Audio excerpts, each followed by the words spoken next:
Bonsoir à toutes, bonsoir à tous, bienvenue dans cette nouvelle édition de Sérirama Live, comme son nom l'indique, un Facebook Live à peu près 2 fois par mois. On s'est déjà vu la semaine dernière, on se voit à nouveau aujourd'hui, lundi, avec un sujet vraiment très large, très riche, très complexe, qui même pour les fans de séries, les spécialistes de plus de 30 ans est encore, voire de plus de 40, voire de plus de 50 est encore un sujet d'actualité puisqu'on en regarde encore des séries ados. On va en parler parce que jeudi revient sur OCS Max, Les Grands, une des rares séries françaises ados non seulement réussies mais aussi en diffusion. On va parler un petit peu des Grands, saison 2 donc, et on va élargir le sujet avec vous. Écrivez-nous, posez-nous des questions, réagissez, dites-nous pourquoi vous regardez des séries ados, pourquoi vous en regardiez, parce qu'aujourd'hui vous avez peut-être plus l'âge de les regarder. Est-ce qu'il y a un âge pour regarder des séries ados?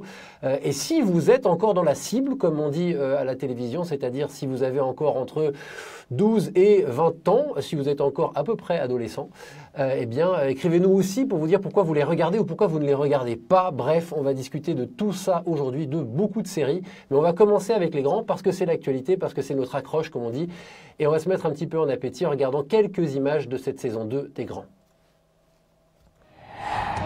Bienvenue au lycée MJ, tu vois ce que tu rates ou pas? Nouvelle saison, nouvelle année, nouveau défi. Je suis votre nouveau prof de physique-chimie, cette matière que vous adorez tous, j'imagine. Sexe. Ok, vous êtes tous punis. Et découverte de problèmes inédits. Je sais pas, c'est comme si il y avait un aimant entre nous. Si tu veux, je t'accompagne. Ah non, c'est bon, c'est qu'une opération à la con. Non, mais tu sais, moi, c'est moyen de draguer des infirmières, je suis toujours chaud. Hein. Une création OCS signature.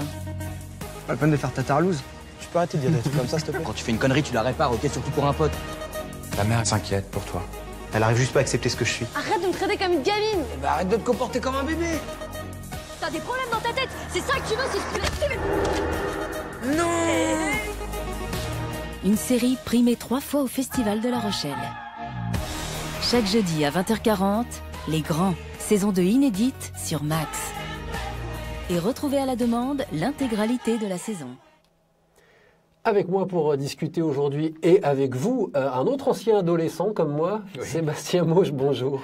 Bonjour Pierre, bonjour à toutes et tous. Sébastien va peut-être commencer par parler des Grands, puisque c'est l'actualité, saison 2. Ici à Télérama, on avait beaucoup aimé la première saison, on a mis 2 T. Il en va de même de la deuxième saison. En tout cas, c'est ma critique à moi, j'ai mis 2 T.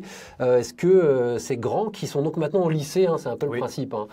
Ils redeviennent petits, puisque c'est des petits lycéens. Ils arrivent en seconde après avoir été en troisième dans la première saison. On retrouve toute la bande, Boogie, Avril, MJ, même si c'est vrai qu'elle est à Londres au début, Ilyes et puis Hugo et Kenza. Voilà, ils vont affronter de nouvelles choses, de nouveaux enjeux, de nouvelles peurs, de nouvelles découvertes, et ils vont se frotter un peu à tout ça au sein donc du lycée. Ouais, donc un début d'entrée dans l'âge adulte, pour dire les choses simplement, plus de responsabilités. Ce qui m'avait beaucoup plu, moi, dans la première saison, c'était qu'on avait une série qui, un petit peu, je ne vais pas trop m'engager, à la manière de Skins, la série anglaise, avait pour ambition non seulement de montrer de manière assez concrète ce que peut être l'adolescence aujourd'hui, même si évidemment il y a autant d'adolescence qu'il y a d'adolescents, donc c'est très difficile de faire des généralités, mais qui avait l'ambition de mettre non seulement le doigt sur quelque chose de très réaliste, de très prosaïque, donc avec des blagues grasses, avec tout ce qu'il peut y avoir de con dans la jungle, on peut le dire concrètement, et une forme de poésie, et qui dans cette poésie contenait ce qui pourrait être l'âme adolescente, et c'est là que ça devient intéressant, parce que c'est quelque chose d'intemporel et d'universel, cet âge adolescent. Oui, c'est-à-dire que les Grands arrivent à saisir, je pense, le charme de l'évanescence de cet âge, qui est l'âge des possibles. Tout est possible. C'est aussi un âge où le temps est suspendu, le temps dure longtemps, pour reprendre une chanson, avec toutes ces premières fois qui sont forcément uniques et qui sont forcément exacerbées, puisque ce sont des premières fois, qu'elles se passent bien ou mal. Donc un temps suspendu avant le TGV de la routine de l'âge adulte, j'ai envie de dire. Et voilà, je pense qu'elle arrive à capter cela en faisant, oui, quelque chose d'intemporel, effectivement.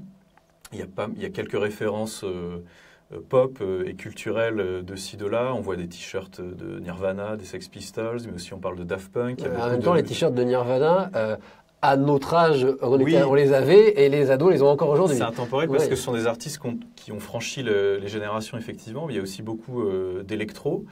La musique a beaucoup d'importance. Très, très éthéré. Et donc, c'est marrant parce que il y a une série, on va peut-être parler des autres, bien sûr. On va parler de plein d'autres séries, évidemment. Ouais. Ça me fait penser aux Années Collège, qui est une série qui m'a beaucoup marqué. Moi, alors, en gros, si Les Grands, c'est la dernière en date, surtout chez nous, les Années Collège, c'est un peu l'ancêtre. Voilà, c'est fin des années 80, début des années 90. Au Canada. Et j'avais lu que la volonté des créateurs des Années Collège, c'était justement de créer quelque chose d'intemporel, d'universel. Et pour cela, il n'y avait aucune référence, je ne sais pas, aux Guns N' Roses ou à Metallica, qui étaient les groupes à la mode à l'époque. Toutes les références culturelles et pop citées dans la série étaient inventées par les scénaristes. Voilà. Et on retrouve cet esprit, cette volonté de faire un instantané il y a les Daft Punk générationnel. Qui sont cités dans ces dernières saisons. Oui, tout à fait, oui, avec le prof de musique haut en couleur. Commençons par parler de ça, de ce ressenti ado. Parce que c'est vrai que c'est peut-être ce qui fait qu'une série ado va durer. Et c'est peut-être la question centrale des séries. Alors, juste au passage, Guillaume qui nous dit « Je suis resté à My So-Called Life », donc qu'on appelle Angela 15 ans en France avec Claire Dance. C'est pas une mauvaise chose d'être resté à My So-Called Life. C'est en tout cas une des toutes meilleures séries ados, mais qui justement avait cette forme de mélancolie, avait ce côté un petit peu aérien, ce côté un petit peu de dramatique, mais au sens où on n'était pas... c'était moins lourd. Il y avait quelque chose de plus subtil, de plus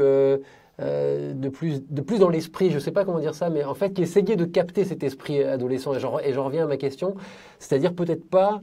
je ne sais pas comment formuler ça en fait. Non mais c'est vrai que c'est ça qui est très subtil. Oui, c'est de comment ces séries-là vont arriver à mettre le doigt sur qu'est-ce que c'est qu'être adolescent. C'est-à-dire qu'il y a un champ des possibles qui est énorme, thématique mais aussi esthétique. C'est-à-dire qu'on passe de la romance, il y a des polars aussi, il y a du fantastique, il y a de l'horreur, il y a de la comédie. En fait, tous les genres sont possibles pour parler de l'adolescence parce que c'est l'âge de tous les possibles. C'est l'âge où tout se joue, en fait, où la frustration cède à l'épanouissement, à l'émancipation, mais on revient à la frustration 5 minutes après. Enfin, les hormones sont là aussi et dérèglent un petit peu tout. Donc, c'est vrai qu'il y a tellement de choses à dire qu'il y a eu beaucoup de séries pour en parler et de manière différente régulièrement. Autour de ça, il y a évidemment une question clé, c'est qui regarde les séries ados et qui les fait?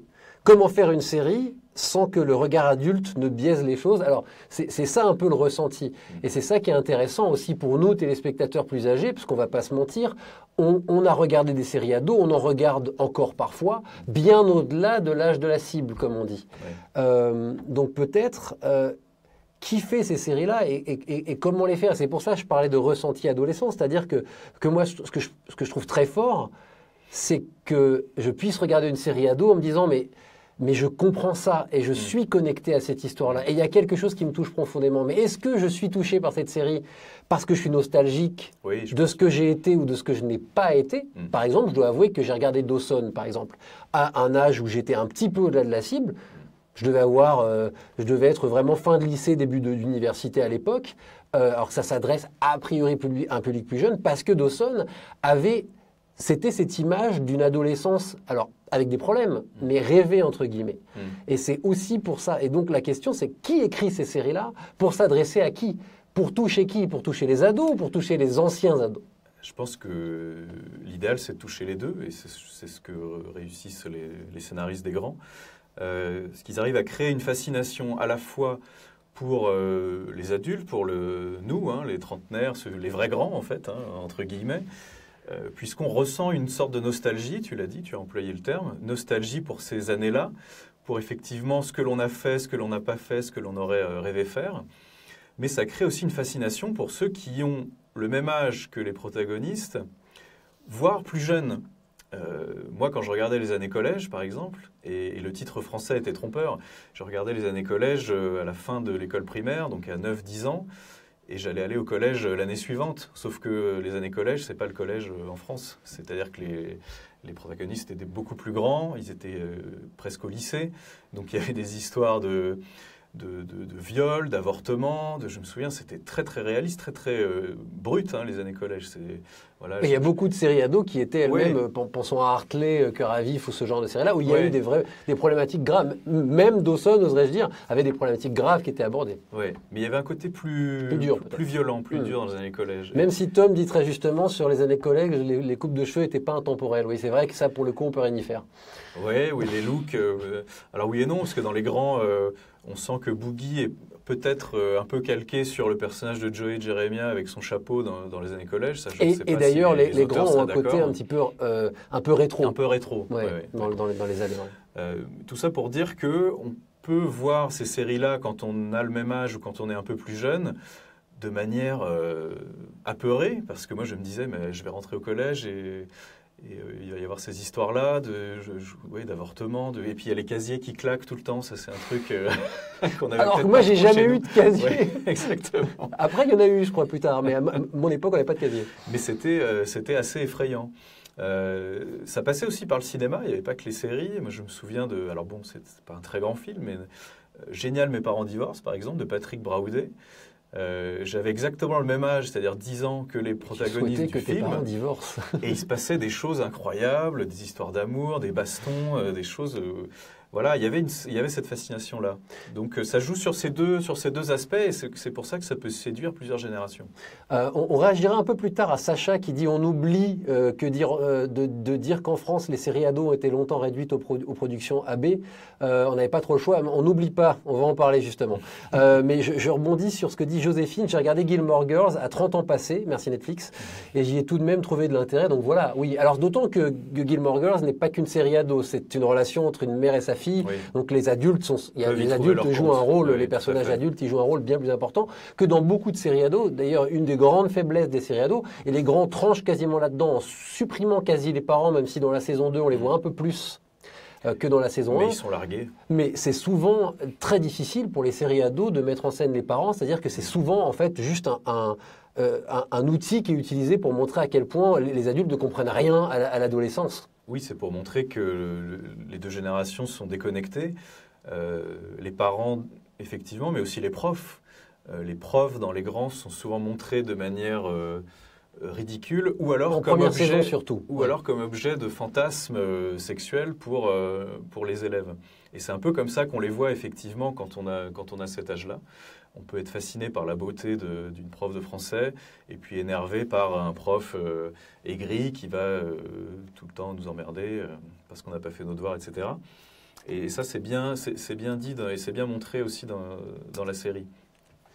Guillaume dit, pour rebondir et pour continuer justement la discussion qu'on a, on vient de parler du regard que les adultes pouvaient avoir sur les adolescents. Guillaume dit, les ados aiment-ils les séries qui leur sont destinées ? Eh bien, moi, je ne peux pas répondre directement, n'étant pas adolescent. Il faudrait que des ados nous écrivent. Oui, il faudrait que des ados nous regardent. Mais la vraie question se pose. C'est la question centrale, c'est la problématique centrale des séries ados, surtout en France. Parce qu'il n'y en a quasiment pas. Parce que les grands sont diffusés sur OCS. C'est pas comme si c'était en prime time sur France 2 ou sur TF1. À chaque fois qu'on dit ça, d'ailleurs, les chaînes répondent, mais les ados regardent Plus belle la vie. Mais les ados, en fait, ils regardent tout, mais ils regardent plus la télévision, ou alors très peu. Oui. Ils sont plutôt sur de la consommation délinéarisée, comme on dit poliment. Comment savoir si les ados aiment les séries qui leur sont destinées ? J'ai quand même l'impression que notre génération, parlons comme des vieux, on était beaucoup plus connectés aux séries ados de notre jeunesse. On a grandi en regardant Buffy, on a grandi en regardant Dawson, on a grandi en regardant Daria, avec toutes ces séries qui étaient plus ou moins directement adressées aux adolescents. Et ça faisait partie de notre jardin secret. J'ai envie de dire qu'on regardait aussi ces séries-là pour se démarquer de ce que regardaient les adultes. Quelqu'un qui te dit que les ados regardent Plus belle la vie, mais ses parents aussi. Donc toute la famille, donc on se démarque pas forcément. C'était une manière de se démarquer, le fait de regarder ces séries. de s'identifier. Interdit aux parents. Voilà, comme sur les portes de chambre. De s'identifier aux personnages, de rêver d'être à leur place ou de les prendre en pitié. Voilà, c'était nos héros. C'était pas ceux de nos parents. Et ces héros-là pouvaient nous comprendre et comprendre notre quotidien à l'école, avec les amis, avec les petits amis, les petites copines, etc. Essayons quand même de répondre à Guillaume. Les ados aiment-ils les séries qui leur sont destinées? Aujourd'hui, c'est peut-être plus difficile. Ils devraient les C'est aimer. peut-être plus difficile, mais parce que c'est vrai que peut-être qu'aussi à l'époque, il y a donc une vingtaine d'années, un peu plus maintenant, les adolescents, dans les années 90 et début des années 2000, étaient peut-être moins des énormes consommateurs de séries télé comme ça peut être le cas aujourd'hui. Il n'y avait pas du tout le même accès. On ne téléchargeait pas. On n'avait pas Netflix. Et du coup, il y avait un contrôle parental quand même. C'est-à-dire qu'on ne regardait pas n'importe quoi, n'importe quand. Je ne suis pas sûr que mes parents m'auraient laissé regarder Game of Thrones à 14 ans. C'est sûr. Or que je pouvais accéder à des séries qui étaient a priori plutôt destinées à mon âge et qui du coup devaient refléter un peu plus, parce que je ne crois pas que Game of Thrones ait grand-chose à dire sur l'adolescence, quoique il y a des jeunes personnages, et qu'en creusant bien, on doit pouvoir y trouver quelque chose, mais on ne peut pas la classer dans la catégorie série adolescente. Donc, est-ce qu'aujourd'hui, la consommation des séries a complètement modifié ça, ou est-ce qu'il y a encore un appétit du public adolescent pour ces séries-là? Il n'y a que de rares succès. On a beaucoup parlé de 13 Reasons Why cette saison passée. Riverdale aussi. Riverdale. Les séries, évidemment les séries de super-héros de la CW aux États-Unis, qui sont plus ou moins adressées vers les adolescents, les Flash, Arrow, etc., dont les personnages ne sont plus adolescents, mais sont plutôt jeunes. Il y a peut-être un léger glissement, peut-être que maintenant, en fait, il y a moins de personnages à proprement parler ados et peut-être plus de personnages jeunes adultes vers lesquels le public adolescent va se tourner. Oui, et c'est moins réaliste aussi, toutes ces séries. Les séries de super-héros, certes, ce sont des récits initiatiques, donc on peut y trouver un intérêt, mais il n'y a pas ce côté réaliste qu'arrivent à capter les grands. Ce qui n'est pas le cas de ce que proposaient les séries françaises jusqu'ici. On avait des choses comme Foudre ou Cœur Océan, mais en même temps, ce n'était pas dans un cadre non plus d'apprentissage, je crois. Enfin, je n'ai pas beaucoup regardé ces séries. C'était des cadres un peu plus exotiques. Voilà, il y avait un côté exotique et pas du tout réaliste. Là, avec les grands, on retrouve quelque chose. Ce réalisme, tout est dans les détails, en fait. Dans les grands, j'ai l'impression qu'il y a beaucoup d'attention portée aux détails, au look, au dialogue, surtout. Les dialogues sont vraiment fantastiques, très bien écrits, et très drôles et très justes, même si ça ne reflète pas forcément les dialogues contemporains, les expressions d'aujourd'hui que l'on peut retrouver dans les cours d'école aujourd'hui. Et ça, c'est volontaire de la part des scénaristes des grands qui disent vraiment, nous, on n'a pas envie d'être coincés dans l'époque d'aujourd'hui. Je crois qu'il y a quand même une prise de conscience sans aucun cynisme qu'on ne peut pas s'adresser uniquement aux adolescents et qu'aujourd'hui, il faut qu'il y ait une part de nostalgie, il faut qu'il y ait une part d'universalité, je parle en termes d'âge et pas seulement en termes de géographie, pour qu'une série ait suffisamment de public. Et c'est vrai qu'on les oublie, j'en reviens à la question qu'on avait tout à l'heure par rapport à AB Productions. Oui, c'est vrai que on avait toutes les Hélène et les garçons, Le miel et les abeilles, toutes ces séries-là, à l'époque, faisaient partie du paysage de la série ado. On les a tous plus ou moins regardés, avec plus ou moins de sérieux. Bien sûr. Je crois qu'aujourd'hui, avec du recul, évidemment, on est quand même amené à dire que c'était extrêmement mauvais. Mais peut-être qu'à l'époque, on les regardait sans déplaisir, en tout cas pour certaines d'entre elles, dans certaines situations. Oui, certains sujets graves étaient abordés. On se souvient on se souvient de la dépendance de Cricri d'amour à la drogue. Oui, c'est vrai. Il y a quand même eu, je crois qu'il y a eu des histoires de violence aussi. Voilà, mais bon, c'était effectivement plutôt anecdotique, même si les audiences étaient assez faramineuses, je crois. Mais on dit que ça a eu un impact plutôt négatif sur ce qu'a pu devenir la série, le format demi-heure en France en général et la série ado en particulier. Juste pour les petites réflexions, Jérôme nous dit MacGyver c'était pas une série d'ado, c'était pas une série ado, mais tous les ados de ma génération regardaient. Oui, c'est vrai. Quand je dis qu'on regardait, c'était du divertissement comme on en a regardé. Évidemment, on a tous regardé autre chose que des séries ados à cette époque-là, mais c'était peut-être moins, l'offre était peut-être moins large qu'aujourd'hui. La possibilité pour un jeune téléspectateur d'aller voir autre chose que des séries adolescentes. Mais c'est vrai que MacGyver, ça faisait partie de ces quelques séries très grand public comme l'Agence Touriste, comme j'en ai pas d'autres qui me viennent comme ça, mais Magnum, ces séries-là, K2000, et puis Alerte à Malibu pour d'autres raisons que les adolescents regardaient, parce que c'était aussi ça, s'occuper de ses hormones. C'était moustillant. Florent dit Wakfu, c'était pas mal, mais j'étais déjà plus adolescent quand ça a été diffusé. Alors là, c'est une série d'animation que je ne connais pas assez pour pouvoir juger. Non. Désolé. Anne-Pauline, ma petite sœur m'a conseillé Skam, le Skins norvégien, et j'ai beau avoir 25 ans, les drames de la vie d'un adolescent de 16 ans me fascinent toujours et me rendent nostalgique. On en revient. Nostalgie. Non, mais et puis aussi, il faut dire quelque chose de Skam, c'est que c'est une très rare série adolescente à avoir vraiment réussi à capter le public adolescent en passant par le biais du web dans un premier temps, puis après en étant diffusé avec un gros succès à la télévision norvégienne et en devenant une sorte de phénomène au point d'être d'ailleurs sur le point d'être adapté à la télévision française et aux États-Unis aussi. Mais on retourne dans quelque chose plus près de Skins avec Skam, sans avoir le côté un peu onirique que pouvait avoir Skins. Oui, l'important c'est d'être dans l'air du temps, mais sans paraître immédiatement daté. C'est ça qui est très très très dur à faire et à saisir, mais c'est ça qui peut séduire les ados et un plus large public. Oui, alors Nathan dit justement, ne découvre-t-on pas les meilleures séries pour ados justement quand on n'est plus ado? Par exemple, lui, ça a l'air d'être le cas de Freaks and Geeks, la série de Judd Apatow, que personne n'a découvert quand qui a vu Freaks and Geeks lors de sa première diffusion? Très peu de gens, évidemment, qui est devenue une série culte par la suite. On en revient encore à cette question-là. Est-ce qu'on regarde des séries adolescentes pour réfléchir à ce qu'est l'adolescence, ou est-ce que vraiment on peut être accompagné par les séries adolescentes? Moi, je crois avoir été accompagné en partie, même si j'étais peut-être encore un peu trop vieux à ce moment-là, quand j'ai vu Dawson, je crois que ça m'a permis de réfléchir sur l'adolescence qui était vraiment, vraiment juste derrière moi. Et je crois qu'il y a pas mal de gens qui ont grandi avec Buffy et qui, très sérieusement, doivent beaucoup à Buffy quant à leurs réflexions qu'ils ont pu avoir sur leur place dans la société, leurs relations familiales, leurs relations avec leurs amis, leur sexualité, etc. Et je crois que les deux, finalement, pour répondre à Nathan. Oui, c'est important de découvrir les séries ados quand on est ado, parce que comme tu le dis, elles peuvent nous accompagner, répondre aussi à des questions qu'on n'ose peut-être pas poser aux adultes et à nos parents en premier lieu. Il y a un rôle social. Oui, il y a quelque chose comme ça, oui.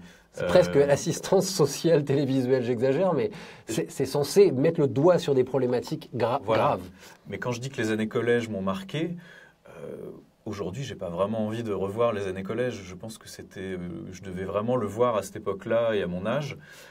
Ça ne me marquerait pas autant si je l'avais vu après. Et si je le regardais aujourd'hui, ça me marquerait moins. On a grandi aussi avec Parker Lewis, faut pas l'oublier. Sauvé par le gong. Sauvé par le gong, voilà, dans des registres. Pas sûr que ça abordait des sujets extrêmement sérieux, là. Non, mais il y avait ce côté fantasmatique, fantasmagorique aussi, parfois, avec Parker Lewis, qui partait dans des délires surréalistes. C'était quand même une série assez osée d'un point de vue formel et d'un point de vue esthétique, mais qui posait des questions, mine de rien, sur le rapport aux autres, sur les parias, sur les têtes de Turcs à l'école. Sur la violence à l'école. Sur la violence, effectivement, sur la violence des adultes aussi, de ceux qui dirigeaient. On se souvient de la proviseure, Musso, qui dès qu'elle fermait la porte, le verre se brisait à chaque fois.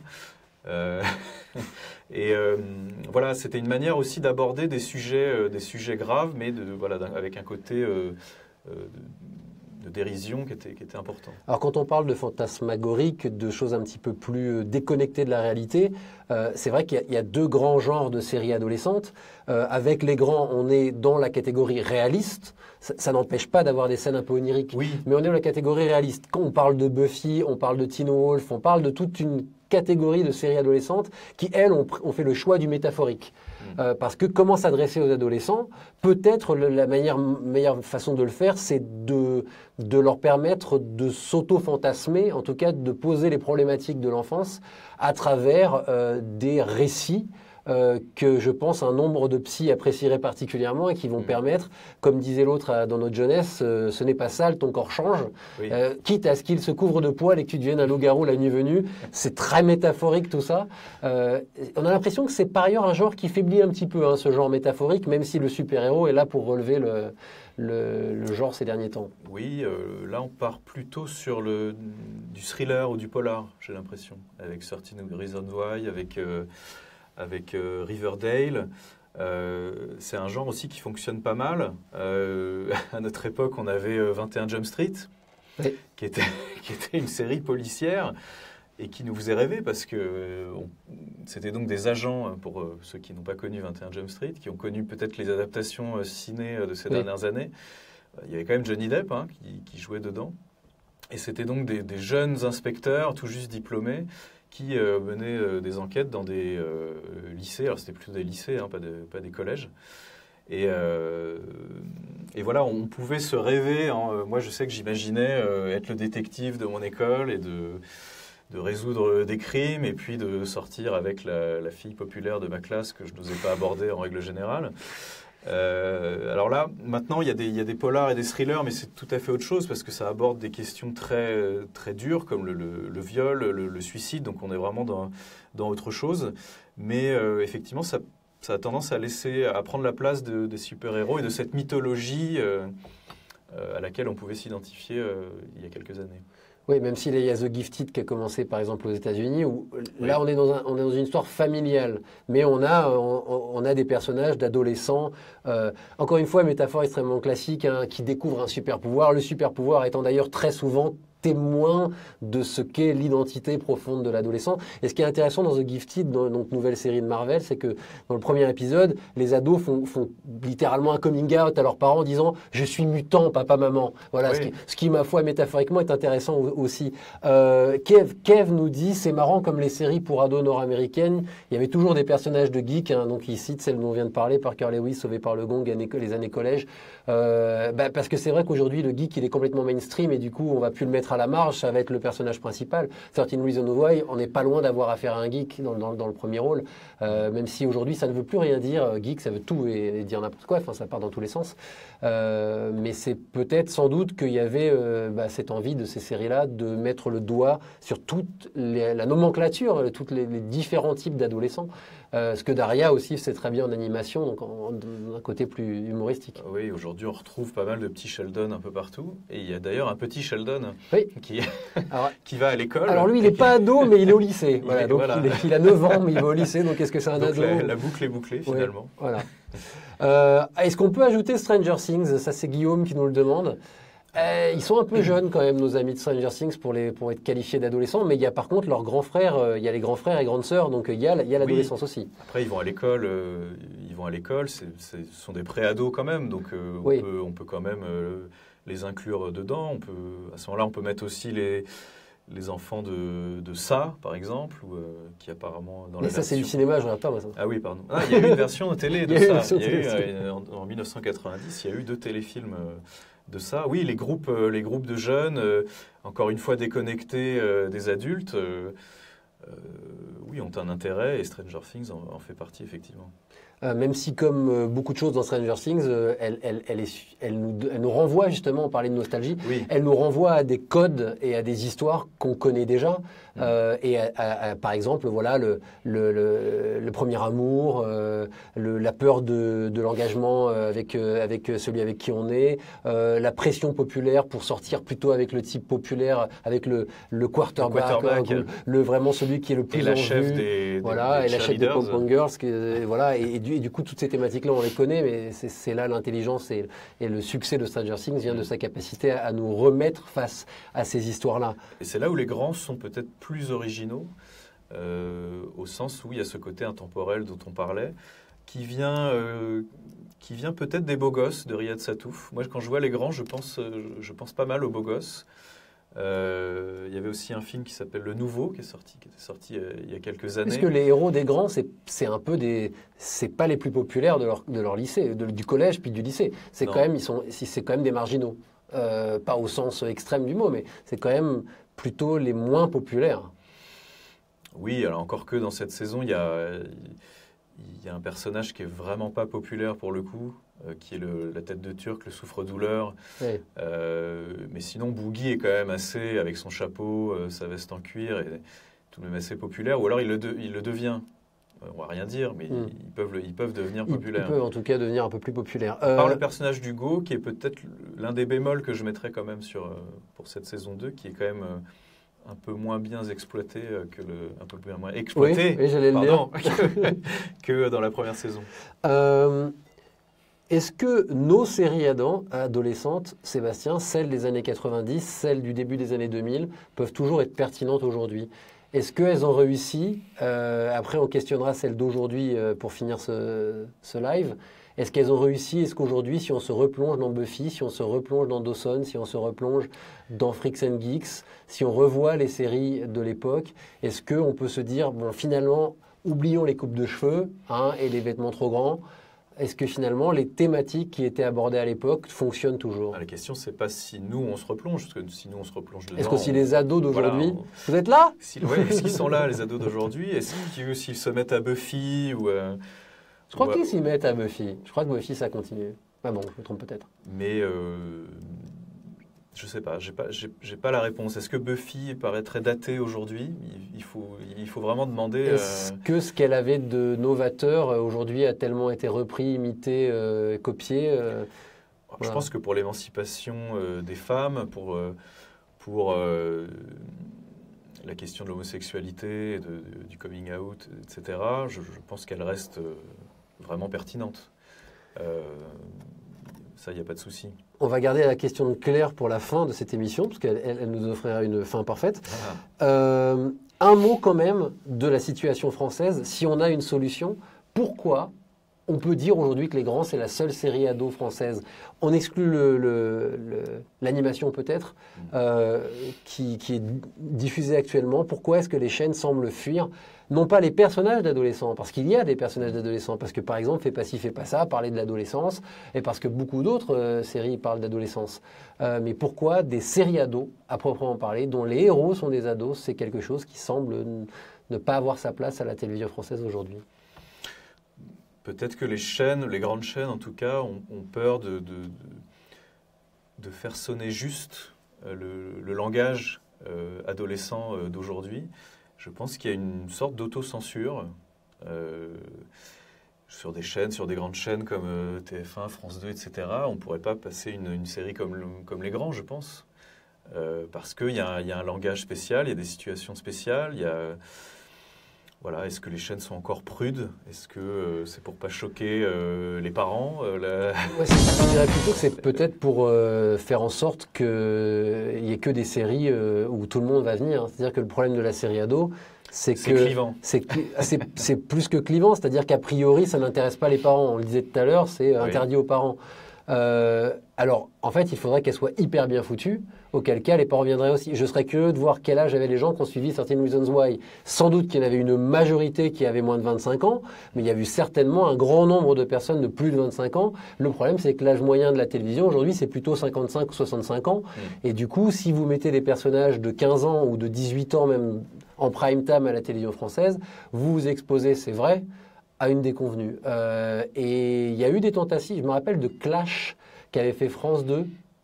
Crash ou Clash, je crois. Je sais plus. Qui avait fait France 2, qui était une série sur les relations ados-parents, qui était loin d'être parfaite, mais très intéressante, qui avait fait une catastrophe niveau des audiences, parce que je crois que finalement, puis peut-être que les ados et les parents ont pas envie de se retrouver sur leur canapé, avoir un truc frontal et cru, quoi.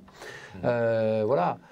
C'est exactement ce que dit Guillaume. L'audience des télés en général n'est-elle pas trop âgée? Bah si, c'est certainement une des problématiques de l'absence de ces séries-là. Et une chaîne comme OCS Max, et le groupe OCS qui s'adresse à un public plus de niche, en tout cas qui peut cibler, comme on dit, peut faire ce genre de série-là.